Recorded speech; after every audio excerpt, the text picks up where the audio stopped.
అసలు శ్రీకృష్ణుడికి 8 మంది భార్యలు ఎందుకున్నారు? ఇంతకీ ఆయన 8 మందిని ఎందుకు వివాహం చేసుకున్నారు? వారిని కలిపి అష్టభార్యలు అంటారు. ఇంతకీ శ్రీకృష్ణుడు వారిని ఎలా వివాహం చేసుకున్నాడు తెలుసుకోవడానికి ఈ వీడియోని పూర్తిగా చూడండి.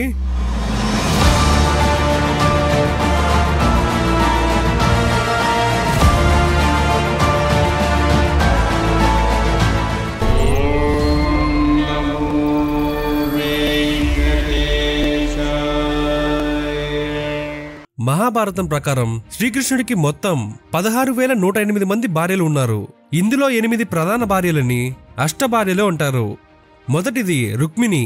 రుక్మిణి విదర్భరాజు భీష్మకుని కుమార్తె. అష్టభార్యల్లో రుక్మిణిని అత్యంత ముఖ్యమైనదిగా భావిస్తారు. ఆమెకి తన సోదరుడు నిశ్చయించినట్టుగా శిశుపాలుడిని వివాహం చేసుకోవాలని చెప్తాడు. కానీ ఆమె మనసు మాత్రం శ్రీకృష్ణుడిపైనే ఉంది. రుక్మిణి రహస్యంగా ఒక లేఖ రాసి తన ప్రేమను శ్రీకృష్ణుడికి తెలియజేసింది. కృష్ణుడు ఆ లేఖ అందుకొని వెంటనే ద్వారకా నుండి విదర్భకు బయలుదేరాడు. పెళ్లి ఏర్పాట్లు జరుగుతున్న రోజే రుక్మిణి ఆలయానికి పూజ చేయడానికి వెళ్ళింది. ఆ సమయంలోనే శ్రీకృష్ణుడు రథం పైన వచ్చి ఆమెని అపహరించాడు. తర్వాత కృష్ణుడు రుక్మిణీదేవిని ద్వారకాకు తీసుకువెళ్లి అక్కడ ఘనంగా వివాహం చేసుకున్నాడు. రుక్మిణీదేవి శ్రీకృష్ణుడి మొట్టమొదటి భార్య, ద్వారకా యొక్క ప్రధాన రాణి. రుక్మిణి మరియు శ్రీకృష్ణుడికి 10 మంది పిల్లలున్నారు. ప్రద్యుమ్నుడు, చారుదేష్ణుడు, సుదేష్ణుడు, చారుదేష్టుడు, చారుగుప్తుడు, భద్రచారుడు, చారుచంద్రుడు, వ్రజుడు, చారుయశుడు, చారుకేశవుడు. వీరందరూ శ్రీకృష్ణుడికి మరియు రుక్మిణీదేవి సంతానం. రెండవది జాంబవతి. జాంబవతి జాంబవంతుని కుమార్తె. శ్రీరాముడికి సీతను కనుక్కోవడానికి మరియు రావణుడితో యుద్ధం చేయడంలో సహాయపడిన ఎలుగుబంటు. రాముడు అతనికి దీర్ఘాయుషు ఇచ్చాడు. ఒకసారి ద్వారకలో నివసించే సత్రాజిత్ అనే యాదవుడు సూర్యదేవుని భక్తుడు. అతనికి సూర్యుడు తన ప్రసిద్ధమైన చమంతకమణిని ఇచ్చాడు. ఈ మణికి ఒక అద్భుతమైన శక్తి ఉంది. దానిని ధరించిన వాళ్ళు చాలా బంగారం పొందగలరు అని చెప్తుంటారు. ఇది ధనాన్ని కూడా ప్రసాదిస్తుంది. ఒకరోజు కృష్ణుడు ద్వారకా కొరకు ఆ మణిని ఇవ్వమని కోరుతాడు. కానీ శత్రాజిత్ మాత్రం నిరాకరించాడు. ఒకరోజు శత్రాజిత్ తమ్ముడు ఆ మణిని తీసుకొని వేటకు వెళ్తాడు. అప్పుడొక సింహం వచ్చి రాజును చంపి ఆ శమంతక మణిని తీసుకువెళ్ళిపోతుంది.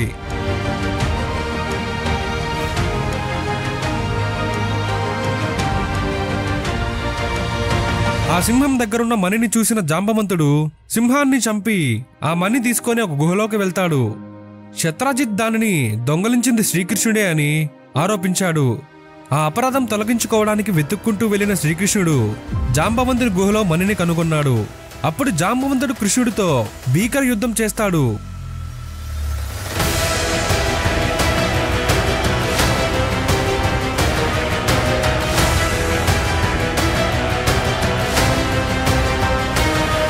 అలా చాలా రోజులు యుద్ధం చేశాక జాంబవంతుడు ఒక్కసారిగా ఆగి కృష్ణుడిని చూస్తాడు. ఆయనకి అప్పుడు అర్థమవుతుంది వచ్చింది సాక్షాత్తు శ్రీరాముడే అని. అలానే కృష్ణుడు విష్ణు యొక్క అవతారం అని తెలుసుకొని ఆయనకి నమస్కరించుకుంటాడు.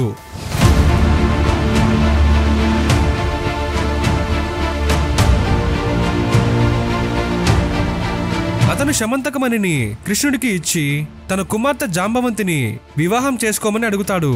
తర్వాత శ్రీకృష్ణుడు జాంబవంతిని వివాహం చేసుకుంటారు. కృష్ణుడు మరియు జాంబవతికి 10 మంది పిల్లలున్నారు. విజయ్, కృతు, సాంబ, సుమిత్ర, ద్రావిణ్, శతజిత్, పురుజిత్, వసుమన్, శాస్త్రజిత్ మరియు చిత్రకేతు. వీరందరూ జాంబవతి మరియు శ్రీకృష్ణుడి సంతానం. సత్యభామ శ్రీకృష్ణుడి 3వ భార్య, భూదేవి యొక్క అవతారం మరియు శత్రాజిత్ యాదవుడి కుమార్తె. శ్రీకృష్ణుడు జాంబవంతిని వివాహం చేసుకుని ద్వారకాకు తిరిగి వచ్చినప్పుడు శమంతక మణిని శత్రాజిత్కు తిరిగి ఇచ్చాడు. శత్రాజిత్ మణిని దొంగలించినందుకు శ్రీకృష్ణుడిని తప్పుగా ఆరోపించినందుకు పశ్చాత్తాపపడి తన కుమార్తె సత్యభామని శ్రీకృష్ణుడికి ఇచ్చి వివాహం చేశాడు. సత్యభామ శ్రీకృష్ణుడికి భగవంతుడుగా కాక తన భర్తల మరియు ప్రియుడిలా చూసింది. ఇది ఆయనకి కూడా చాలా సంతోషాన్ని ఇచ్చింది. అందుకే శ్రీకృష్ణుడు సత్యభామను వివిధ ప్రయాణాలు మరియు సాహసాలకు తీసుకుని వెళ్ళాడు. ఒకరోజు నారద మహర్షి ఇంద్రలోకం నుంచి ఒక అద్భుతమైన పారిజాత పువ్వు తెచ్చారు. ఆ పువ్వును ఆయన శ్రీకృష్ణుడికి ఇచ్చారు. శ్రీకృష్ణుడు ఆ పువ్వును తన ప్రియమైన భార్య అయిన రుక్మిణికి సమర్పించాడు. ఈ విషయం తెలుసుకున్న సత్యభామ అసూయతో నిండిపోయింది. తనను సంతోషపరిచేందుకు శ్రీకృష్ణుడు నేను నీకు మొత్తం పారిజాత చెట్టునే తెస్తాను అని మాట ఇచ్చాడు. అప్పుడు కృష్ణుడు సత్యభామతో కలిసి ఇంద్రలోకానికి వెళ్లారు. అక్కడ ఇంద్రుడు మరియు దేవతలు కొద్దిగా ప్రతిఘటన చేసిన చివరకు ఇంద్రుడు అంగీకరించాడు. శ్రీకృష్ణుడు పారిజాత వృక్షాన్ని ద్వారకాకు తీసుకువచ్చి సత్యభామ భవనంలోని తోటలో నాటాడు. కృష్ణుడు ఆమెను నరకాసురుడితో యుద్ధానికి కూడా తీసుకువెళ్లాడు.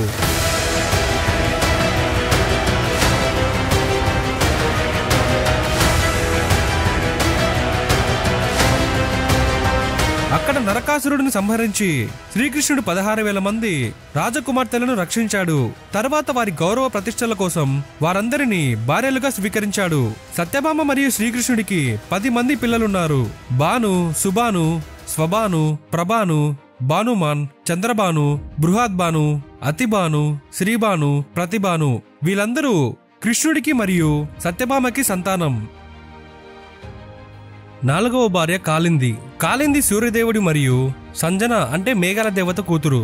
ఆమె శ్రీకృష్ణుడికి 4వ భార్య. పాండవులను సందర్శిస్తున్నప్పుడు శ్రీకృష్ణుడు ఆమెను చూశాడు. కాళింది అంటే ఎవరో కాదు, యమునాదేవి, యముని చెల్లెలు.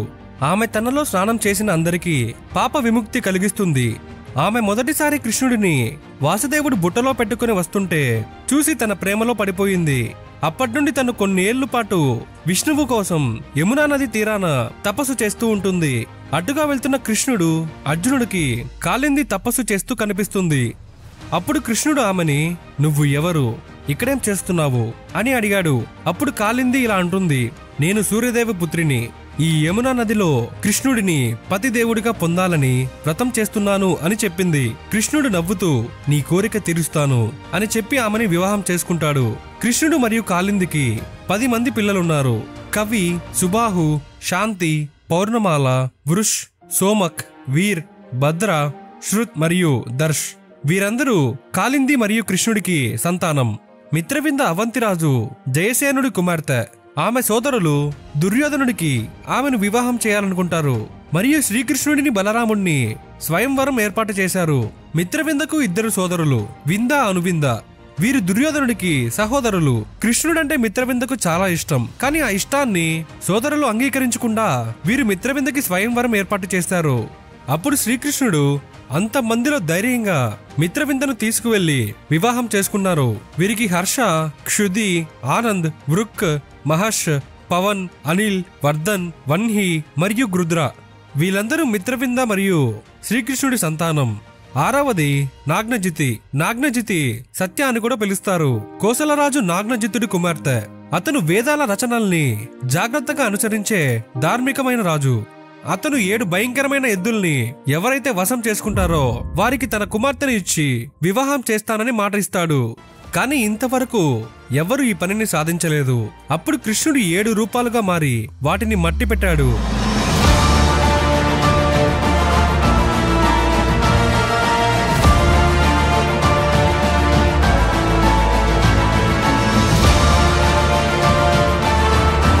మాట ప్రకారం నాగ్నజితుడు తన కూతుర్ని కృష్ణుడితో వివాహం చేస్తాడు.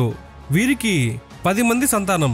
కుంతి, వేగవాన్, ఆమ్, వీర్, వాసు, అశ్వసేన్, వృష్, శంకు, చంద్ర, చిత్రగు. వీరు శ్రీకృష్ణుడు మరియు నాగ్నజితికి సంతానం. 7వది భద్ర, దృష్టకేటు మరియు అతని భార్య శృతకీర్తి కుమార్తె.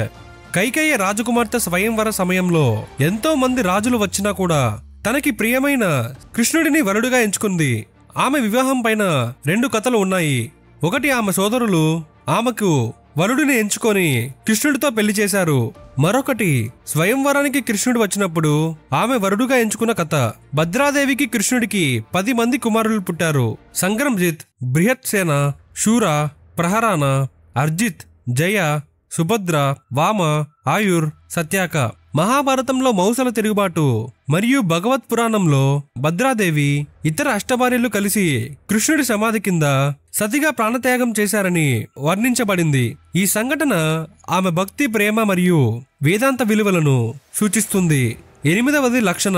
లక్ష్మణ భద్ర బృహత్సేన రాజు కుమార్తె. అతను తన కుమార్తెకు స్వయంవరం ఏర్పాటు చేశాడు.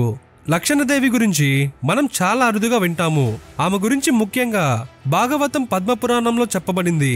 ఆమె కృష్ణుడిని తన బాల్య లీలలు, శౌర్యం, పరాక్రమం చూసి ఎంతో ప్రేమించింది.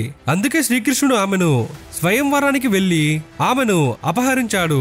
మరొక కథలో ఏమని చెప్పబడిందంటే, అర్జునుడు ఉత్తమైన విలుకడు. దుర్యోధనుడు మరియు జరాసంధుడితో కలిసి ధనుర్విద్య స్వయంవరం పోటీలో పాల్గొన్నాడు. రాజకుమారులు లక్ష్యాన్ని తప్పించారు మరియు శ్రీకృష్ణుడు రాజకుమార్తె వివాహం చేసుకోవడానికి అర్జునుడు ఉద్దేశపూర్వంగా లక్ష్యాన్ని తప్పించాడు మరియు అతని సోదరుడు భీముడు కూడా విలువేయడానికి నిరాకరించారు. అప్పుడు శ్రీకృష్ణుడు వచ్చి తనను పెళ్లి చేసుకోవాలి అని పోటీలో గెలిచి వివాహం చేసుకున్నాడు. వారికి ప్రఘోష, గత్రవాన్, సింహ, బాల, ప్రభాల, ఉర్ధ్వగ, మహాశక్తి, సహా, ఓజ్ మరియు అప్రజిత్ అనే పిల్లలు ఉన్నారు. అష్టభార్యలలో రుక్మిణిని ఆదర్శవంతమైన, దివ్యమైన మరియు నిష్టగల భార్యగా భావిస్తారు. అందుకే ఆమె ద్వారకా యొక్క ప్రధాన రాణి. మా వీడియో మీకు నచ్చితే జస్ట్ ఒక లైక్ చేయండి. ఈ వీడియో చాలా మందికి రీచ్ అవుతుంది. అలానే మీకు వీడియో ఎలా అనిపించిందో కమెంట్ చేసి తెలియజేయండి. జై శ్రీకృష్ణ.